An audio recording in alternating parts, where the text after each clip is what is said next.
No good? I know. Everybody likes to collect something, be it music, coins, or perhaps even stamps. But for the late John Freeman, what he collected was something on a far grander scale. And this right here is John's collection. Tractors and engines. Rows upon rows. Sheds upon sheds. Some would say that this is more than just a collection. It's a multifaceted amount of tractors, mainly to begin with. The engines came later in his life.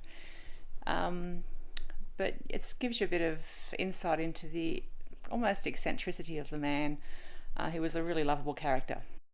John was a hard-working family man who, when he wasn't leading his local children's church ministry, was working his grain and sheep farm in regional Victoria. It wasn't until his later years that he began his pursuit for tractors and engines. He collected them as a hobby. It was a great way to meet people, to get away from the farm, and he believed it was a good investment. If there was an engine rally happening, you could bet your bottom dollar that John would be there, oil canister and crank ready in hand. John's collection is pretty amazing, actually, considering it came out of his love just after he'd had skin cancer operations, and I think it was one way of him trying to heal emotionally, and it was an interest away from the farm when he probably couldn't do the farm work like he'd once been able to.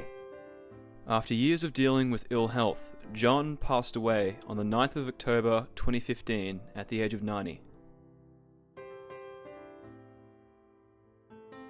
His collection still remains on his old farm though, the farm that is now run by his son, Andrew. Once more, Huey. I admire his collection, but it's a big job to look afterwards, and there's a lot of flat tyres at the moment that need maintaining.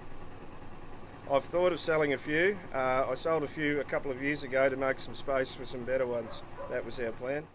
Andrew has found it to be a nice hobby to repair and test these out with his own kids, leading to them catching their grandpa's tractor fever as they learn not only about the machinery but about their own grandfather.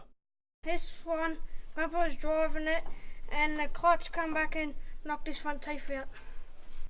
John's grandkids are looking forward to treading in their grandfather's footsteps and getting these engines going at their next local engine rally.